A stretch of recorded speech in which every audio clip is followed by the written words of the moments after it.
వర్మకి సంబంధించి ఆయనకైతే కీలక బాధ్యతలు ఇస్తారు అది ఇది అని చెప్పేసి అటు కూటమి వాళ్ళైతే చాలా హామీలు ఇచ్చారు. కానీ ఇప్పుడు చూసుకుంటే అసలు ఆయనకి బాధ్యతలే లేకుండా ప్రజెంట్ ఒక నార్మల్ వ్యక్తిగా, ఒక నార్మల్ కార్యకర్తగా అయితే ఉండిపోతున్నారు.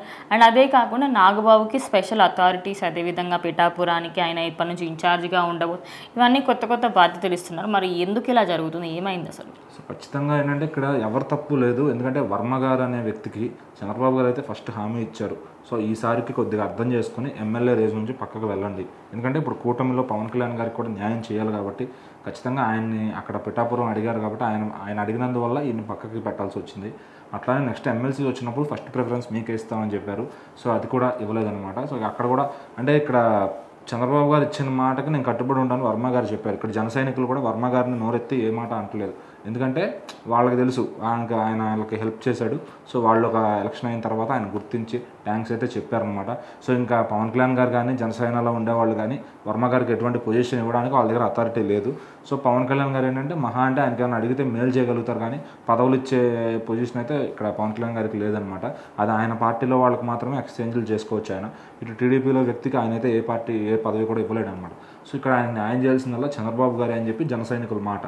అయితే మరి చంద్రబాబు గారు ఎందుకు మరి అప్పుడు హ్యాండ్ ఇచ్చి ఈయనకి ఇప్పుడు హ్యాండ్ ఇచ్చారంటే బహుశా ఏంటంటే వర్మ గారు ఏంటంటే నెక్స్ట్ టర్మ్కి ప్రిపేర్ చేద్దాము, ఈసారికి వదిలేసి అనుకున్నారో, లేదంటే మరి ఆయన మనసులో ఏముందో, లేదంటే ఆయనకి ఏదైనా వేరే పొజిషన్ అనుకున్నారా. కొన్నిసార్లు ఏంటంటే ఎంతో బాగా కష్టపడిన వ్యక్తులు కూడా సీట్లు రావన్నమాట. అక్కడే వాళ్ళలో వ్యతిరేకత అనేది మొదలవుతుంది. సో ఇప్పుడు వర్మ గారు కూడా ఎప్పటి నుంచో టీడీపీలోనే ఉంటూ ఉన్నారు కాబట్టి ఆయన కూడా చంద్రబాబు ఏది చెప్పినా నేను ఓకే లోకేష్ గారు కోసం పనిచేస్తాను ఫ్యూచర్లో కూడా అని చెప్పి ఆయన చెప్పారనమాట.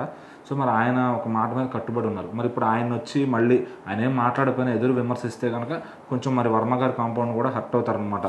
సో ఆయన రెచ్చగొట్టి ఆయన్ని పార్టీకి బయటకు వచ్చేసేలా చేస్తే కనుక అది మొత్తం కూటమికి కూడా నెక్స్ట్ టర్మ్ వచ్చేసరికి ప్రాబ్లం అవుతుంది. ఎందుకంటే వర్మ గారి క్యాండిడేట్స్ ఆయనకు ఉన్నారు, వాళ్ళందరూ కూడా ఓట్ వేయడం అనేది ఇటు ట్రాన్స్ఫర్ అనేది జరగదనమాట.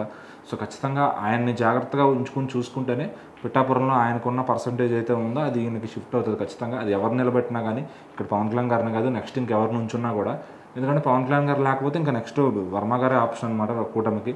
సో వర్మ గారికి మరి నెక్స్ట్ టైం అయినా ఈయన పవన్ కళ్యాణ్ గారు ఇప్పుడు నెక్స్ట్ టర్మ్ గాజువాక్ కానీ భీమవరం కానీ అటు ప్లాన్ చేసుకుంటే కనుక ఖచ్చితంగా అప్పుడు ఇక్కడ ఈయనకి వర్మ గారికి అయితే న్యాయం జరుగుతుంది.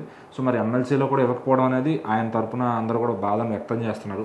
సో మరి చంద్రబాబు గారు ఆయనకి ఇంకేమైనా పొజిషన్ ప్లాన్ చేశారా, లేకపోతే నెక్స్ట్ టర్మ్ దాకా ఆయన ఖాళీగా ఉండాల్సిందేనా అనేది చూడాలి. మరి జన సైనికులను అయితే ఇటు ఎవరు కూడా తప్పు పట్టాల్సిన పని లేదు. ఎందుకంటే వాళ్ళు చేయగలిగింది వర్మ గారికి ఏదైనా ఉంటే ఆయన ఖచ్చితంగా చేస్తారు.